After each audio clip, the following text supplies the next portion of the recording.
Di Fairfax County, Virginia, terdapat sebuah terowongan kereta api tua yang selama puluhan tahun menjadi pusat salah satu urban legend paling terkenal di Amerika Serikat. Tempat itu dikenal dengan nama Bunnyman Bridge, sebuah jembatan beton sempit di kawasan Fairfax Station yang pada malam hari terlihat gelap, lembab, dan terisolasi dari pemukiman sekitar. Di atasnya jalur kereta aktif masih membelah hutan, sementara di bawahnya hanya ada jalan sempit satu arah yang nyaris tidak memiliki pencahayaan. Bagi sebagian orang, tempat ini hanyalah terowongan tua biasa. Namun bagi banyak remaja di Virginia Utara, lokasi tersebut dikenal sebagai tempat munculnya sosok misterius bernama The Bunnyman. Sosoknya digambarkan sederhana, tetapi sulit dilupakan.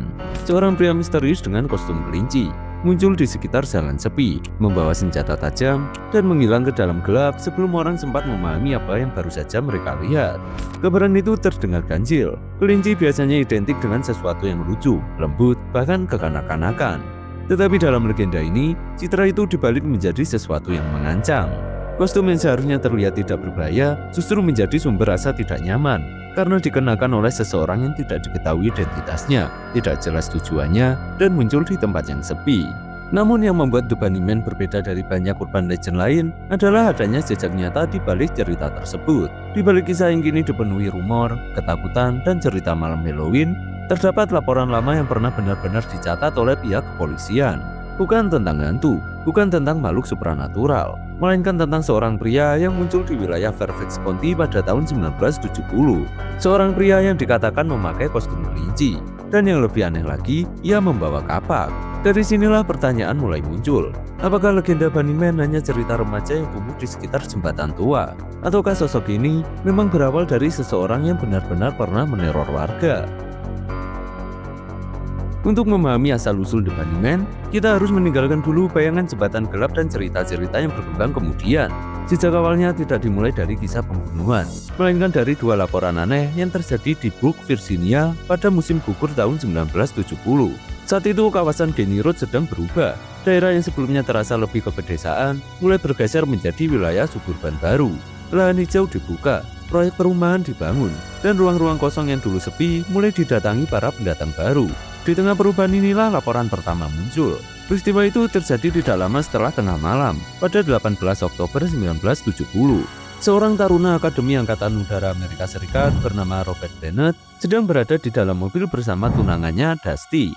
Mereka berhenti di sebuah lapangan terbuka di blok 5400 Genie Road, tidak jauh dari rumah paman Bennett yang hendak mereka kunjungi. Mesin mobil masih menyala ketika keduanya menyadari ada pergerakan mencurigakan di dekat bagian belakang kendaraan. Beberapa saat kemudian, seorang pria muncul dari arah semak-semak. Ia mengenakan pakaian putih dan langsung berteriak bahwa mereka berada di properti pribadi. Sebelum Bennett dan Dusty sempat bereaksi, pria itu melemparkan sebuah kapak genggam ke arah mobil. Kapak tersebut menembus kaca jendela depan bagian kanan, membuat serpihan kaca berserakan ke dalam kendaraan. Pelaku lalu melarikan diri. Tidak ada korban luka serius, tetapi kejadian itu cukup mengejutkan hingga Dusty harus membersihkan pecahan kaca dari rambutnya. Yang membuat laporan ini semakin membingungkan adalah perbedaan kesaksian dari dua orang tersebut. Bennett yakin penyerang mereka memakai setelan kelinci putih dengan telinga panjang. Namun Dusty tidak melihatnya seperti itu. Menurutnya pria tersebut mengenakan penutup kepala lancip berwarna putih, lebih mirip tudung daripada kostum kelinci. Karena malam sangat gelap, identitas pelaku tidak bisa dikenali dengan jelas. Polisi kemudian mengamankan kapak yang tertinggal di mobil, tetapi tidak menemukan petunjuk kuat untuk melanjutkan kasus. 10 hari kemudian laporan kedua muncul. Pada 29 Oktober 1970, seorang penjaga keamanan swasta bernama Paul Phillips sedang bertugas di proyek pembangunan perumahan King Park West, masih di sekitar Genie Road. Di sana ia melihat seorang pria berdiri di teras rumah yang belum selesai dibangun. Kali ini deskripsinya jauh lebih jelas. Phillips menggambarkan sosok itu sebagai pria muda berusia sekitar 20 tahun, bertubuh sedang, dan mengenakan kostum kelinci berbulu dengan warna abu-abu kehitaman. Ketika Phillips mencoba mendekat, pria itu tidak pergi begitu saja. Ia justru mengayuhkan kapak besar ke tiang penyangga rumah kayu, meninggalkan beberapa bekas tebasan yang dalam. Pelaku kemudian berteriak, "Kalian semua melanggar batas di sini. Jika kalian berani mendekat, saya akan membelah kepalamu." Setelah itu ia mengancam Phillips agar tidak mendekat. Sang penjaga keamanan sempat kembali ke mobilnya untuk mengambil senjata. Tetapi ketika ia kembali, pria berkostum kelinci itu sudah menghilang ke dalam hutan. Dua laporan ini tidak menunjukkan adanya pembunuhan. Tidak ada korban jiwa, tidak ada unsur supranatural. Namun keduanya memiliki pola yang terlalu aneh untuk diabaikan. Lokasi yang berdekatan, ancaman soal pelanggaran batas, kostum yang tidak biasa, dan senjata tajam yang digunakan untuk menakut-nakuti. Dari titik inilah Bunnyman mulai bergerak keluar dari laporan polisi, lalu masuk ke ruang imajinasi masyarakat. Dan ketika surat kabar mulai menulis tentang sosok pria berkostum kelinci yang berkeliaran di Fairfax County, kisah ini berubah menjadi sesuatu yang jauh lebih besar daripada dua insiden awalnya. Setelah dua insiden di Genny Road, kasus pria berkostum kelinci mulai keluar dari ruang penyelidikan kecil dan masuk ke perhatian publik. Pada awalnya peristiwa ini mungkin terlihat seperti gangguan lokal yang aneh. Seseorang marah karena wilayahnya dimasuki, memakai pakaian mencolok, lalu menggunakan kapak untuk menakut-nakuti orang lain. Namun begitu cerita itu masuk ke media, arah perkembangannya berubah. Surat kabar mulai menulis tentang sosok misterius yang dijuluki The Bunnyman. Salah satu pemberitaan menyebut bahwa pihak berwenang sedang mencari seorang pria berkostum kelinci di wilayah Fairfax. Dampaknya cepat terasa. Kepolisian Fairfax County menerima puluhan laporan dari warga yang mengaku melihat sosok Bunnyman berkeliaran. Jumlahnya disebut mencapai lebih dari 50 laporan. Namun sebagian besar laporan itu sulit diverifikasi. Ada yang mungkin berasal dari kesaksian jujur, ada pula yang bisa saja muncul karena ketakutan, salah lihat, atau imajinasi yang sudah dipengaruhi pemberitaan media. Di tengah situasi seperti itu, rumor mulai bertambah liar. Salah satu kabar yang sempat beredar menyebut bahwa sosok tersebut memakan kucing peliharaan warga yang hilang. Tidak ada bukti kuat yang mendukung rumor seperti ini, tetapi dalam suasana panik, detail semacam itu mudah menyebar. Salah satu perkembangan paling menarik muncul ketika seorang pekerja konstruksi mengaku menerima telepon dari seseorang yang menyebut dirinya sebagai X-Men. Orang itu marah karena merasa propertinya dikotori oleh sisa-sisa kayu, tumpul pohon, dahan, dan semak yang dibuang di area tersebut. Ia meminta bertemu pada malam hari untuk membicarakan masalah itu. Polisi menanggapi laporan itu dengan serius. Sebuah operasi pengintaian disiapkan di lokasi yang disebutkan. Jika penelpon itu benar-benar pelaku, mungkin malam itu identitas Bunnyman akhirnya bisa diketahui. Namun sosok yang ditunggu tidak pernah muncul. Tidak ada penangkapan, tidak ada konfrontasi, dan tidak ada jawaban baru. Pada akhirnya penyelidikan tidak menghasilkan tersangka. Kasus itu menjadi tidak aktif, dengan catatan yang cukup skeptis. Tidak terbukti secara meyakinkan apakah kelinci putih itu benar-benar ada atau tidak. Pernyataan ini tidak berarti bahwa dua insiden awal tidak pernah terjadi. Yang menjadi kabur adalah bentuk sebenarnya dari sosok yang dilihat para saksi. Apakah ia benar-benar memakai kostum kelinci, atau hanya pakaian putih aneh yang kemudian ditafsirkan ulang oleh ketakutan? Justru ketidakjelasan inilah yang membuat cerita Bunnyman bertahan. Jika pelakunya tertangkap, mungkin kisah ini akan berhenti sebagai berita kriminal lokal. Tetapi karena identitasnya tetap kosong, masyarakat mengisinya dengan dugaan, rumor, dan imajinasi. Dari sini, Bunnyman tidak lagi hanya menjadi pria misterius di sekitar Genny Road. Ia mulai berubah menjadi simbol ketakutan lokal. Sosok yang bisa muncul di jalan sepi, di pinggir hutan, atau di tempat-tempat yang dianggap terlalu gelap untuk dilewati sendirian. Namun perubahan terbesar belum terjadi pada tahun 1970.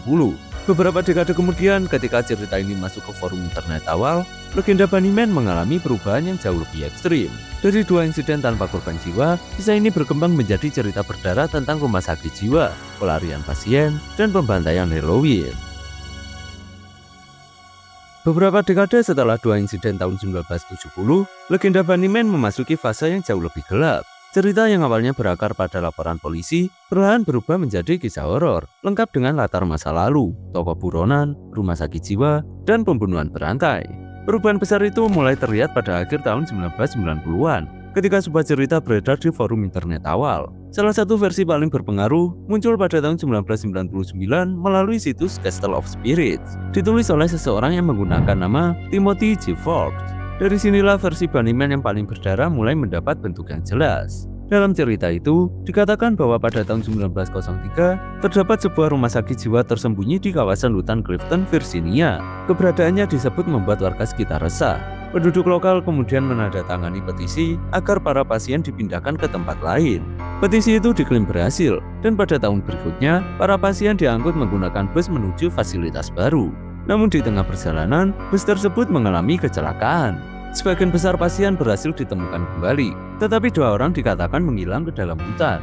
Nama mereka adalah Marcus Webster dan Douglas J. Griffon. Sejak saat itu, menurut versi legenda ini, pencarian berubah menjadi sesuatu yang mengerikan. Warga mulai menemukan bangkai kelinci yang dikuliti, setengah dimakan, lalu digantung di pepohonan sekitar hutan. Tidak lama kemudian, Marcus Webster dikisahkan ditemukan tewas tergantung di bawah jembatan kereta api Clifton Overpass. Pada tubuhnya terdapat sebuah catatan bertuliskan The Bunnyman.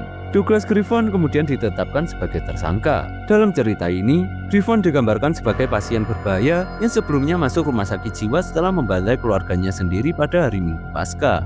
Kisah itu lalu diberi akhir yang dramatis. Griffon disebut berhasil disudutkan oleh polisi di dekat jembatan, tetapi sebelum ditangkap, ia tewas tertabrak kereta api yang melintas di lokasi tersebut. Dari sana seolah-olah kematian Griffon tidak mengakhiri terornya. Justru tempat itu kemudian dianggap menjadi pusat kutukan Bunnyman. Cerita seperti ini terdengar sangat cocok sebagai urban legend. Ada tempat terpencil, institusi misterius, pasien melarikan diri, hewan mati, dan pembunuhan. Semua unsur horor klasik berkumpul dalam satu narasi. Namun ketika ditelusuri melalui arsip sejarah, fondasi cerita ini runtuh satu persatu. Sejarawan Brian A. Conley menemukan bahwa tidak pernah ada rumah sakit jiwa di Clifton pada tahun 1903. Penjara Lorton yang dalam legenda disebut sebagai tujuan pemindahan pasien pada tahun 1904 baru dibuka pada tahun 1916. Nama Douglas J. Griffon dan Marcus Webster juga tidak ditemukan dalam catatan pengadilan Fairfax. Artinya versi 1904 bukan sejarah asli The Bunnyman. Ia adalah lapisan baru yang muncul jauh setelah kejadian tahun 1970, lalu menyebar karena terasa lebih menakutkan, lebih dramatis, dan lebih mudah diceritakan kembali. Disinilah Bunnyman berubah sepenuhnya. Dari sosok misterius yang pernah dilaporkan di Jenny Road, ia menjadi tokoh horor modern yang hidup di antara rumor, internet, dan imajinasi kolektif. Setelah versi 1904 terbukti tidak memiliki dasar sejarah yang kuat, pertanyaan berikutnya justru menjadi lebih menarik. Mengapa cerita itu tetap bertahan? Jawabannya tidak hanya berkaitan dengan horor, tetapi juga cara manusia memilih cerita untuk dipercaya, diingat, dan diceritakan kembali. Dalam kasus Bunnyman, cerita asli tahun 1970 sebenarnya jauh lebih sederhana. Ada laporan tentang pria berkostum aneh, kemarahan terhadap pelanggaran batas, kapak, dan wilayah yang sedang berubah karena pembangunan suburban. Tetapi bagi sebagian orang, cerita seperti itu mungkin terasa terlalu membumi. Ia aneh, tetapi tidak cukup spektakuler untuk menjadi legenda lintas generasi. Maka saat kisah itu bergerak dari mulut ke mulut, detail yang dianggap kurang menarik mulai tersingkir. Dalam kajian urban legend, proses ini bisa dipahami sebagai seleksi emosional. Cerita yang paling mudah menyebar seringkali bukan cerita yang paling akurat, melainkan cerita yang paling kuat memancing rasa takut dan penasaran. Legenda ini juga bekerja sebagai cerita peringatan. Dalam banyak versi, Bunnyman muncul di jalan sepi, area terpencil, atau tempat yang bisa dikunjungi remaja pada malam hari. Dengan kata lain, kisah ini secara tidak langsung memberi pesan sosial. Jangan pergi ke tempat gelap, jangan melanggar batas, dan jangan mencari sensasi terlalu jauh. Ancaman sosok berkapak menjadi alat untuk menanamkan rasa waspada, terutama kepada anak muda yang tertarik dengan tempat-tempat terlarang. Namun Bunnyman tidak berhenti sebagai cerita lokal. Seiring waktu, sosok ini masuk ke budaya populer. Ia muncul dalam film horor independen, karya sastra, musik eksperimental, hingga komunitas seni. Daya tariknya mudah dipahami. Kostum kelinci yang seharusnya terlihat lucu justru berubah menjadi citra yang tidak nyaman ketika dipadukan dengan senjata tajam dan lokasi terpencil. Kontras inilah yang membuatnya melekat dalam ingatan banyak orang. Dari sini terlihat bahwa urban legend bukan benda mati. Ia hidup selama masih ada orang yang menceritakannya, mengubahnya, mempercayainya, atau bahkan menolaknya. Dan dalam kasus Bunnyman, sosok berkostum kelinci itu mungkin sudah lama menghilang dari hutan Fairfax County. Tetapi cerita yang ia tinggalkan terus berjalan, melewati laporan polisi, forum internet, jembatan gelap, dan ingatan kolektif masyarakat yang masih belum benar-benar melepaskannya. Pada akhirnya, kisah The Bunnyman menunjukkan bagaimana sebuah kejadian kecil bisa berubah menjadi legenda besar ketika bertemu dengan ketakutan, humor, dan tempat yang tepat.